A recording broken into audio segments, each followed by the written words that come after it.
بینەرانی خۆشەویستی ڕۆژهەڵات تیوی سڵاو ئەم کاتتان باش دیسانەوە و بە ئەڵقەیەکی دیکە لە زەنجیرە ئەڵقەکانی گزینگ هاتوونەتە خزمەتتان هیوادارین تا کۆتایی بەرنامەکە لەگەڵمان بن. گزینگ بەرنامەیەکی خوێندکاریە کە هەوڵ دەدات کێشە و گرفتەکانی نێو زانستگاکانی ئێران بەگشتی و کوردستانی ڕۆژهەڵات بە تایبەتی هەروەها بزوتنەوەی خوێندکاری کوردی و سەراسەری بخاتە ڕوو.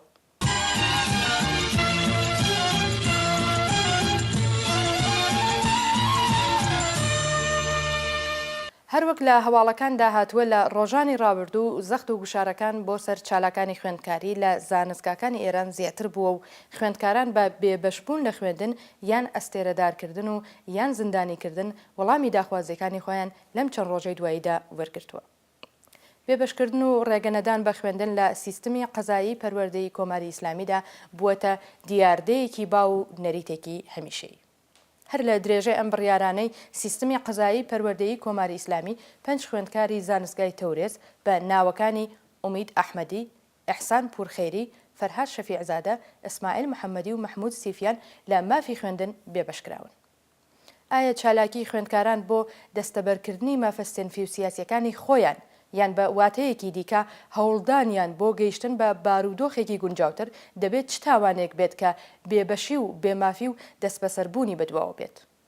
ترسی ناوەندە ئەمنیەتیەکانی کۆماری ئیسلامی لە کام بەشی چالاکی خوێندکارانە؟ خوێندکاران دەتوانن لە وەها هەلومەرجێکدا چه هەڵوێستێکیان هەبێت؟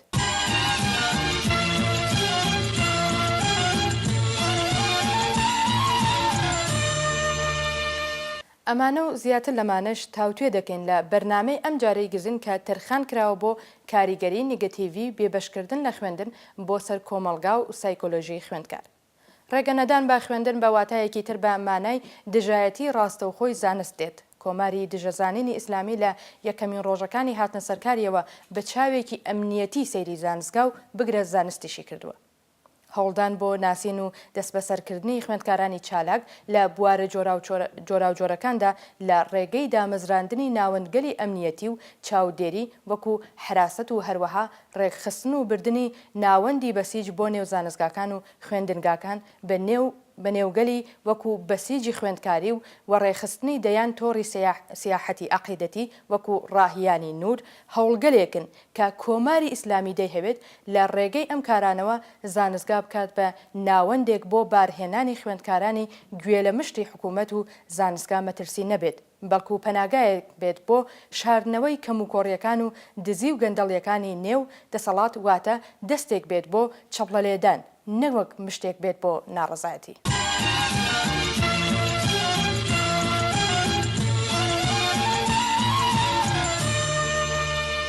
بۆ زیاتر قسەکردن لەسەر ئەم بابەتە و شرۆڤەیەکی زیاتری ئەم پرسە میوانداری بەڕێز فواد شێربەگی چالاکی پێشووی خوێندکاریمان کردووە و کۆمەڵێک پرسیار ئاراستەی بەڕێزیان دەکەین، بەڵام سەرەتا وەکو نەریتی هەمیشەیی بەرنامەکە گوێبیستی چەند هەواڵێکی خوێندکاری دەبین و دواتر وتوێژەکەمان لەگەڵ میوانی بەڕێزی بەرنامەکە دەست پێ دەکەین.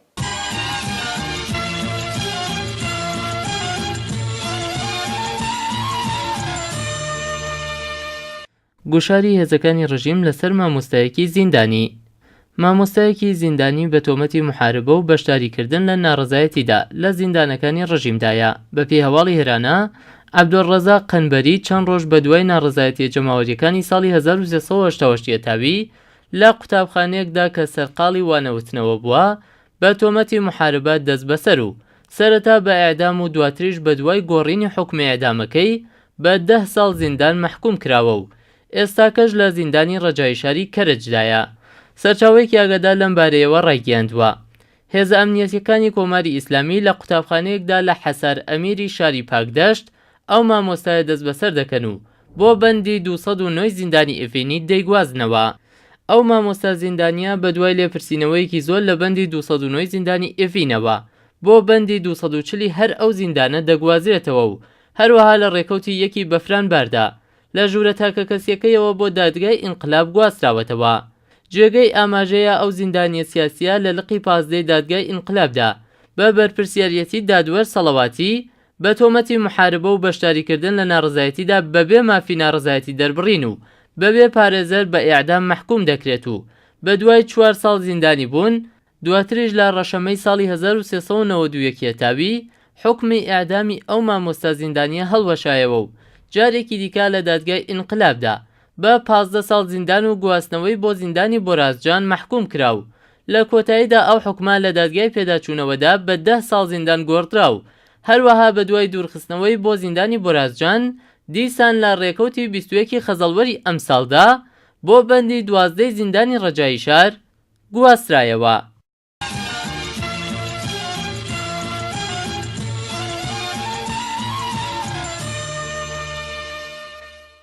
لە ورمێ 200,000 نەخوێندەوار هەیە. فەرەیدون سەید مستەفایی بەرپرسی گشتی پەروەردە و بارهێنانی پارێزگای ورمێ دەڵێت لە ئێستادا زیاتر لە 200,000 نەخوێندەوار لە سەرجەم شار و شارۆچکە و ئاوایەکانی سەر بەم پارێزگایە بوونی هەیە. بەپێی هەواڵەکان بەرپرسی پەروەردەی ورمێ لە وتوێژ لەگەڵ ئیسنادا دانی بە قەیراناویبوونی دۆخی خوێندن لەو پارێزگایە داناوە و باسی لەوەش کردووە لە ناو سەرجەم پارێزگاکانی ئێراندا پلەیەکی باشمان لە بواری خوێندندا نییە. ئەم لێدوانانە لە حاڵێکدایە کە ئامارە نافەرمیەکان باز لە بوونی 240,000 کەسی نەخوێندەوار لە پارێزگای ورمێدا دەکەن. بەرپرسی گشتی پەروەردەی ورمێ ئاشکرایشی کردووە لە ناوچە سنووریەکانی ئەو پارێزگایە ڕێژەی نەخوێندەواران زۆر زیاترە و ئەوەش دەگەڕێتەوە بۆ دۆخی و ناوچانە و هەروەها زۆر مامۆستاش ئامادەنین بچنە ئەو شوێنانەوە.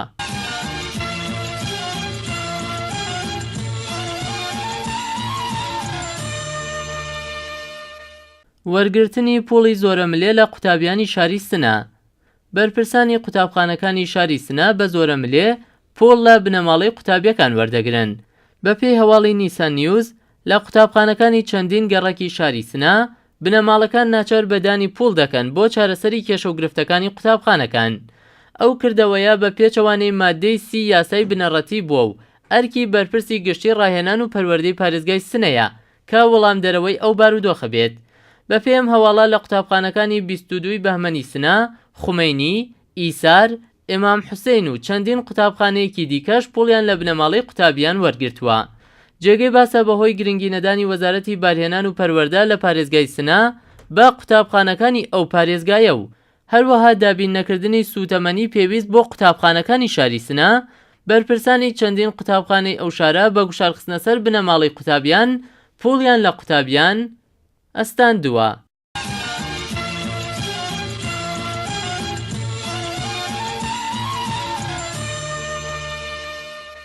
خوێندکارانی کورد ڕێگەی تاقیکردنەوەیان پێنادرێت. خوێندکارانی کرماشان بە نیشانەی ڕێگری لە چوون بۆ تاقیکردنەوە لە بەردەم دەرگای زانکۆ دەستیان بە ناڕزایەتی دەربڕین کرد. بەپێی هەواڵێکی باس نیوز ڕێکەوتی 2/1/2015 بەرپرسانی دامەزراوەی گەنجینەی هونەری شاری کرماشان ئیزنیان نەدا کە خوێندکاران بچنە وەڵەکانی تاقیکردنەوە و لەو بارەیەوە ماڵپەڕی خوێندکار بڵاوی کردبوویەوە. بەرپرسانی ئەو ناوەندە هۆکاری ئەو ڕێگریەیان گەڕاندووەتەوە بۆ گرانبوونی نرخی تێچووی خوێندن. لە بەرامبەر ئەم هەڵوێستەی بەرپرسانی زانستگادا خوێندکاران وتویانە ئێمە لەوە زیاتر توانای دانی پوڵمان نییە و لە هەمبەر ئەو پۆڵەی کە دەیشی دەین هیچ خزمەتگوزاریەکمان پێ ناکرێ. هەر لەو پەیوەندیەدا خوێندکاران لە بەردەم دەرگای زانستگا دەستیان داوەتە مانگرتن و ناڕزایەتی دەربڕین و دواتر هێزە ئینتزامیەکان بڵاویان پێکردوون. سەرچاوەکە ئەوەشی خستە ڕوو خوێندکاران دەستیان لە مانگرتن هەڵنەگرتووە و چوونەتە بەردەم پارێزگای کرماشان و خوازیاری بەدواداچوون بە کێشەکانیان بوون.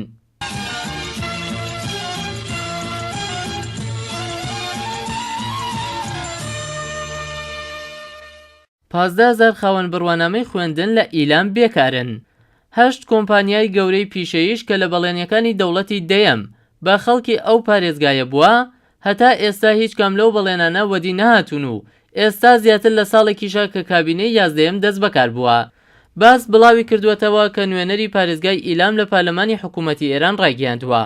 زیاتر لە 15,000 کەس کە دەرچووی زانکۆ و خاوەن بڕوانامەی بەکالۆریوس و ماستەرن بێکارن و هیچ کارێکی تایبەت بە پسپۆڕی خۆیان نییە. نوێنەری پارێزگای ئیلام هەروەها ڕاگەیاندووەکە لەم چەند ساڵەی دواییدا هیچ گۆڕانێک سەبارەت بە ڕەخساندنی هەلیکار لە ئیلام ڕووی نەداوە و بەشێکی زۆر لە لاوەکانی ئەو پارێزگایە بەدەست بێکاریەوە دەناڵێنن. ئیلام یەکێک لە 4 پارێزگای کوردستانی ڕۆژهەڵاتە کە پرۆژەی گەورەی پیشەیی تێدا نییە و ئەگەریش هەیە نەچوەتە بواری جێبەجێکردنەوە و بەنیوەکاری ماوەتەوە. ئەوەی کە جێگای تێڕامانە لێدوانەکانی لێپرسراوانی ئیداری تەعاون و خزمەتگوزاری ئەو پارێزگایەیە کە ڕایان گەیاندبوو هەتا کۆتایی بەرنامەی پێنجەم کە دەکاتە 2 ساڵی دیکە دەرفەتی 40,000 پیشە لەو پارێزگایە دابین دەکەین. بە وتەی بەرپرسانی خودی حکوومەتی ئێران زیاتر لە 25% خەڵکی ئیلام بێکارن و سەرجەم ئەو هەوڵانەی کە بۆ بنبڕکردنی ئەو قەیرانەدراوە بێئاکام ماونەتەوە. 8 کۆمپانیای گەورەی پیشەیش کە لە بەڵێنیەکانی دەوڵەتی دەیەم بە خەڵکی ئەو پارێزگایە بووە هەتا ئێستا هیچ کەم لەو بەڵێنانە وەدی نەهاتوون و ئێستا زیاتر لە ساڵێکیشە کە کابینەی یازدەیەم دەست بەکار بووە.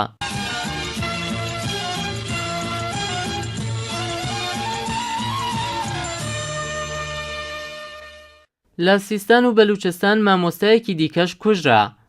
مامۆستایەک و ئەندامێکی بەسیج لە گوندی نەسیراوای سەر بە شاری ڕاست لە پارێزگای سیستان و بەلوچستان لە ڕۆژهەڵاتی ئێران لەلایەن 2 مۆتۆرسەوارەوە کوژراون. ماڵپەڕی ئیسنا بڵاوی کردوێتەوەکە. عەلی مورادی بەرپرسی ئیدارەی پەروەردە و بارهێنانی سیستان و بەلوچستان بڵاوی کردوێتەوە 2 ماتۆرسواری چەکدار لە گوندی نەسیراوای سەر بە شاری ڕاست مامۆستایەک بە ناوی ئەیسا شەهرەکی و ئەندامێکی بەسیج بە ناوی ئەدهەم سەبوریان کوشتووە و دەست بەجێ شوێنی ڕووداوەکەش بەجێ دێڵن. حوسێن ڕەحیمی فەرماندەی هێزی ئینتیزامی سیستان و بەلوچستان وێڕای پشتڕاستکردنەوەی ئەم هەواڵە بە هەواڵدەری فارسی وتووە ئەو 2 ماتۆرسوارە سەرەتا ئەندامێکی بەسیج کە سەر بە پەیڕەوی مەزهەبی سوننە بووە کوشتووە و لە دووری 200 متر مامۆستایەکی شیعەیان داوەتە بەردەستڕێژ و بەم شێوەیە بوونەتەوەی گیان لە دەستدانی ئەو مامۆستایە. بەپێی راپۆرتەکان ئەیسا شەهرەکی سێمین مامۆستایە لە ساڵی 2014 لە پارێزگای سیستان و بەلوچستان بکوژرێت. پێشتر 2 مامۆستای دیکە بە ناوەکانی جەواد نەورۆزی و ڕەزا سەرگەزی لەلایەن کەسانی نەناسراوەوە کوژراون.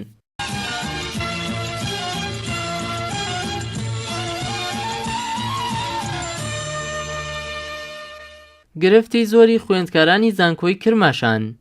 نەبوونی بەڕێوەبەرێکی شیا و زانستی و کەمی ناوەندی پەروەردەیی و کتێبخانی بەنرخ بووەتە هۆی ئەوەی توێژینەوە و پرۆژە خوێندکاریەکان لە پارێزگای کرماشان کڕین و فرۆشیان پێوە بکرێت. نیسان نیوز بڵاوی کردوێتەوەکە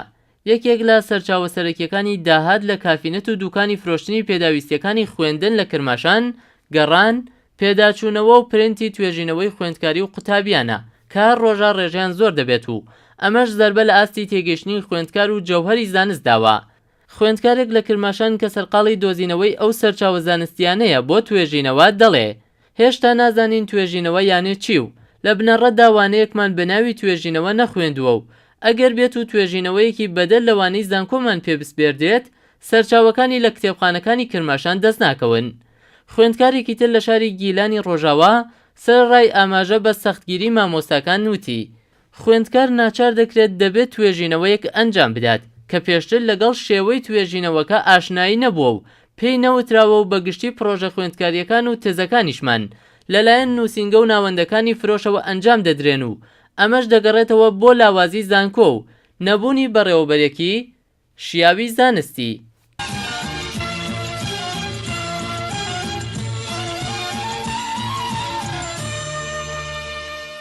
وەک پرسیاری یەکەم لەم بەڕێزە ئەوەیە کە بە بڕوای جەنابتان هۆکاری زیادکردنی گوشارەکان لەم ڕۆژانەی دواییدا بۆ سەر خوێندکاران لە ئێران بەگشتی و کوردستان بە تایبەتی دەتوانێت چی بێت؟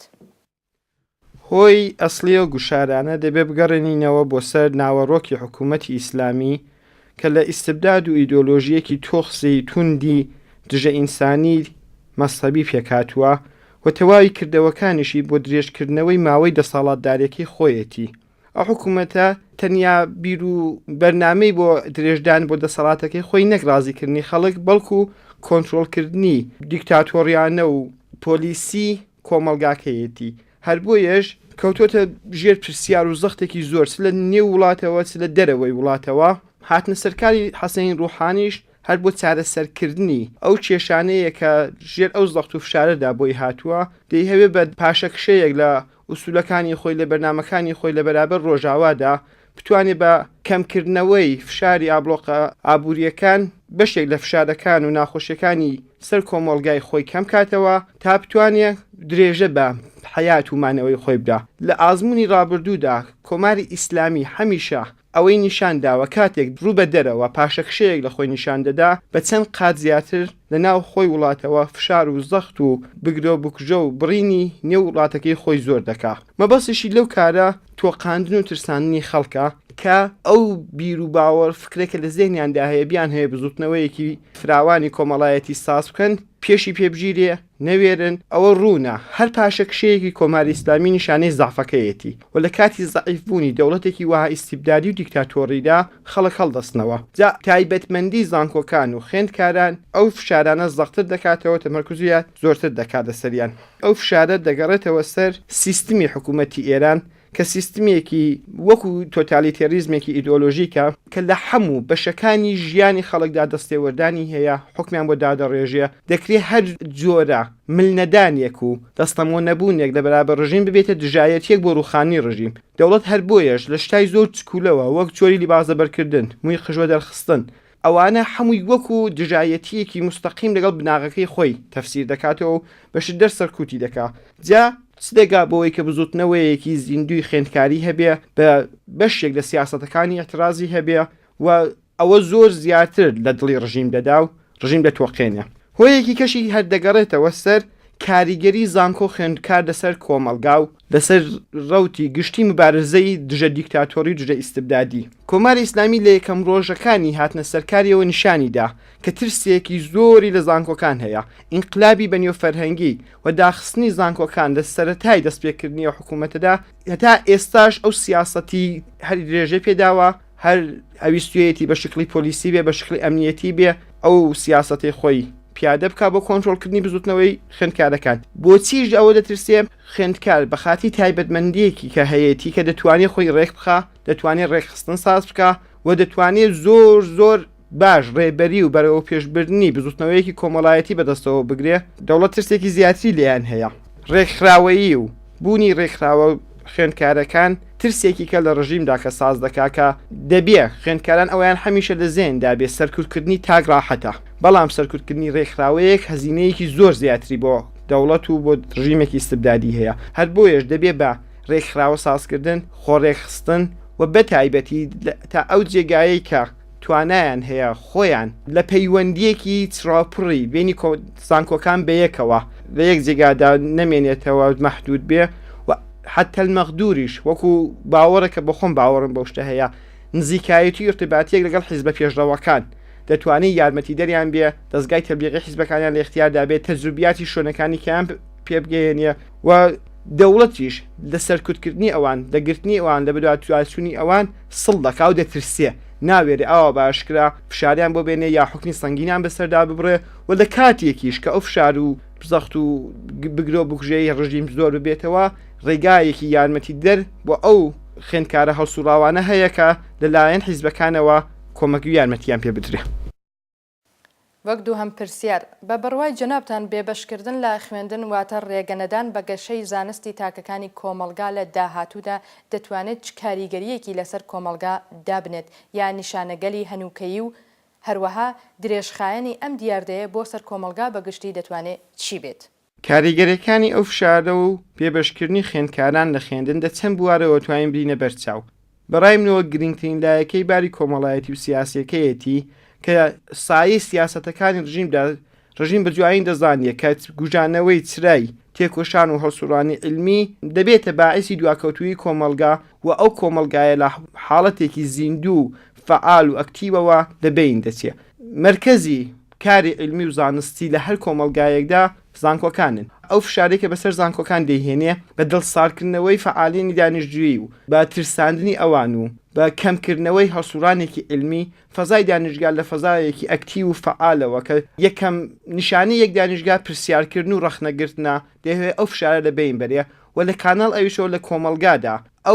ئەو جێوەی کە هەیە بۆ ڕەخنەگرتن بۆ ئینتقاد بۆ بەرەو پێشتون لەبین بەرێ خوێندکار لە ڕابردووی خۆی ئینتقادی هەیە بە ئەوڕۆ ڕازی نییە بۆ ئایندەش هیوای دوا ڕۆژێکی باشتری هەیە هەر بۆیش بەوە تێدەکۆشیە بەڵام ڕژیم بەوە ناڕەحەتە دەیهەوێ ئەو بیر و زێهنەی لە مێشکی ئینسانەکاندا بگوژێنێتەوە ئینسانهایەکی متاهێت مبارز بیر لەوە دەکەنەوە کە بەرژەوەندەکانی کۆمەلگا لە پێش بەرژەوەندەکانی تاکەکاندان بەڵام دەوڵەت دژ بەوە دەوەستێتەوە دەیهەوێ وەها فەزایەکی ڕقابەتی ناسالم لە نێو کۆمەلگا و بەتایبەت لە خوێندکارەکاندا کە لە داهاتوودا بەشێکی جوان دەبنە بەشی سەرەکی کۆمەلگا پێک بێنێ کە ئەو ئینسانانە بەرژەوەندەکانی تاکە کەسی خۆیان لە پێش بەرژەوەندی کۆمەلگادا بدینن بەنزەی من گەورەترین زایریەوە هەر سندەکرێت لە بوارەکانی کەشدا زەرەر لە کۆمەلگا بدا بەتایبەتی نەبوونی ئینسانهای پسپۆر متەخەسس بۆ بەرەو پێشبردنی کارەکان وا دەکاکە لە داهاتوودا دەزیاتی ئەوەی تەخەسوسگەرایی هەبێ مەدرەگەرایی دەبێ کەسانەکان بێ ئەوەی کە کاری علمیان کردبێ بێ ئەوەی کە لێکۆڵینەوەیەکی زانستی لەسەر ئیشەکەی خۆیان بکەن فقط بۆ وەرگرتنی مەدرەکەکەیان لە دانیشگا کاریان کردووە و کەسانێکی بواری ئەمەلیدا ناتەوان دێنە دەریە و ناتوانن کاروباری کۆمەلگا ئەو زۆرەی شایستەیە بەرەوە بەرن سیاسەتەکانی ڕژیمی زۆر جوان لەوەدا دەبین هەروەکو مەحدودیەتی جنسی جیاکردنەوەی کچ و کوڕ و ئەو سیاسەتەی کە جەدیدەن چەند ساڵێکە جەنابی خامنەی بە نێوی ئیسلامیکردنی علومی کۆمەڵایەتی و علومی ئینسانی باسی دەکا دقیق ڕیشەی لەوەدایەکە دەیهەوێ بەتایبەتی ئەو بیر و بۆچوونەی کە دەبێتە هۆی سەرهەڵدانی ڕەخنەگرتن و ئارەزووی داهاتوویەکی باش بۆ کۆمەلگا لە نێو خوێندکاراندا بگوژێنێتەوە ئەمن لەسەر ئەو بوارە زیاتر تاکیدم هەیەکە دانیشتجوەکان دژ بەوە بوەستنەوە دانیشتجوەکان نابێ ئاوا تەسلیمی مەحز و مطلق و دەست و پێبەستەی سیاسەتەکانی ڕژیم ببن دانیشگا شۆنی لێکۆڵینەوە ڕەخنەگرتن لە هەموو شتێکە جا ئەو کاریگەریە هەرچەند بەداخەوە لە کشوەرهای سەرمایهداری زۆر بە بەرچاوکەوتووەکە ئینسانەکان هەر لە بیری خۆیاندان ئەما لە وڵاتێکی وەکو ئێمە زۆر پێویستە کەسێکی خوێندکار بە تاوەحودەوە بیر لەوە بکاتەوە کە ئینسان بە تەنیا خۆشبەخت نابێت دەوڵەت هەرچەندی هەوێ بە سیاسەتەکانی ئەسان خەڵک لە دانیشگا زادەکە زۆر کەس هەیە بە غەیرە خوێندن دەزانێت لە بواری اقتصادیەوە پێش دەکرێت بایەخەکانی کۆمەلگاش دەگۆڕێ ئەرزشەکانی کۆمەلگا کە ئەرزشایەکی ئینسانین دەکات ئەرزشایەکی مادی پەست ئەوە پێم وایە زیاترین کاریگەری لە باری کۆمەڵایەتی و سیاسی لە کۆمەلگادا دەبێت پرسیاری کۆتایی بەرنامەکە ئەوەیە کە بە بڕوای ئێوە وەکو چالاکێکی خوێندکاری لەم هەلومەرجەی ئێستادا کارزانستکاکانی ئێران و کوردستان بە هەموو شێوازێک لەژێر چاودێری ناوەندە ئەمنیەتی و چاودێریەکانی دەسەڵاتدایە خوێندکاران بۆ دەستەبەرکردنی خواستەکانیان چ خواستی سنفی و چ خواستی کۆمەڵایەتی و سیاسی دەبێت چ ڕێکارێک بگرنە بەر لەو ڕێگایەدا ئیستیبداد و سەرڕۆیی و دیکتاتۆری چ مەسەبێکی چ ئیدۆلۆژیەکەی بە هەر شکڵێک مەحکوم بە نابوودی و لە بین چوونە دەبێ هیوای دوا ڕۆژێکی ڕۆن لە ناخی مرۆڤەکاندا هەمیشە بمێنێتەوە و ئەو هیوایە بێتە هەوێنی بەدیهاتنی ژیانێکی باشتر و خۆشتر خوێندکاری کاریگەری ترین کەسەکە لە کۆمەلگادا دەتوانێت ئەو کاریگەریەی لەسەر هەموو کەسێک لەسەر ڕوتی حتا لەسەر ڕوتی گشتی کۆمەلگا دابنێ ئەمن بۆ خۆمان باوەڕم ئەوەیە کە ناکرێتە دەرەوە نوسخە بۆ یەک شوێنی دەرەوە نێوەوە پێچین و ئێمە وەکو ڕەهبەرێک لەسەرەوە ڕێگانیشە ئەمە وەک تەجروبیاتی خۆمانیان لە اختیاردا دابنین گرنگترین شت سازکردنی ڕێکخراوەیە کاری بە تەنیا هەم ئینسان دڵسار دەکاتەوە هەم زوو ماندوو دەکا هەم ئیدامەی نابێ و هەموو بوارەکانیشدا ناپۆشێت بەڵام کارێکە بە شکلی ڕێکخراوەیی ببێ جاو ڕێکخراوەیە دەکرێت لە هەموو زەمینەکان چەوانێک کە دەوڵەت بە ڕسمی ئیزازەیان پێدا بە شکلی ئەنجومەنی ئیسلامی جامعەی ئیسلامی ئەنجومەنهای سنفی ئەوانەی کە مقدارێک ئازادیان زیاتر ئەوانە ئیستفادە بکرێ چ بە شکلی نەهاتایەکی فەرهەنگی وەکو وەرگرتنی مجەویزێکی فەرهەنگی ئینتشاراتێک نمایشگایەک هەر شتێکە بەش فەرمی ئیزازەیان پێدا یان لە بوارە غێرە فەرمیەکاندا وەکو کۆبوونەوەی ڕفیقەکان هەوشاریەکان هەوزبانەکان ئێمە لە دانیشگاکان دەبینین ئەوانەی خەڵکی مەنتەقەیەکن ئەوانەی خەڵکی ناوچەیەکن ئەوانەی هاوزبانن بە یەک هاتوچۆیان هەیە لە خابگاکان لە ماڵەکان وەختی خۆیان هەر ئەو دەمەی دانیشتون بۆ سەردانێکی یەکتریش دەکەن وەکو ڕەوتێکون بەرنامەیەکی دامی داینێن باسێکی کۆمەڵایەتی باسێکی علمی باسێکی سیاسی بێنە پێشیە مێشکی خۆیان فعال و زیندوو ڕاگرن ئەمن ئەو پێم وایە بەشێکی وەکو ڕێنمایەوەیە تاکەکان خۆیان پەروەردەکەن پەروەردەکردنی تاک هەر کەسێک ئەرکی سەرشانێتی کە خۆی بە دوا ڕۆژێکی باشتر لە بواری سیاسی تر لەباری علمیەوە پەروەردەکە ئەرکی دووەم کە ئەرکێکی تەشکیلاتیە کە پێم وایە دەبێت تا ئەو جێگای ئیمکانی هەیە بەیەکەوە ڕێکخراوەی فێری کاری بەیەکەوە بووم بین فێری ئەوە بین لە ڕێکخراوەیەکدا بەیەکەوە تەقسیمی کار بکەین کارەکان دابشکەین لەوەش زیاتر بتوانین خەڵک بەڕای خۆمان ڕاکێشین و پشتگیری بۆ خۆمان سازکەین لە کۆمەلگای خۆماندا نەبڕین وەکو جەماعەتێکی دوورکەوتو لە کۆمەلگا خۆمان قولینسکی ماڵەکان و کتێبەکان و کتێبخانەکاندا نەشاینەوە لەگەڵ کۆمەلگایەکی زیندوو تێکەڵ بین دەردەکانی کۆمەلگا بینێنێ و مەحافلی ڕۆشنفکر و دانیشتجووییەوە. بەڵێ بینەرانی خۆشەویست لەگەڵ ڕێز و سپاسمان بۆ میوانی بەڕێزی بەرنامە و هەروەها بۆ ئێوەی ئازیز کە بینەری ئەم بەرنامە بوون. هیوادارم کە بەرنمەکە بە دڵتان بوو بێت تا بەرنمەیەکی دیکە و گزینگەیەکی دیکە ماڵاوە.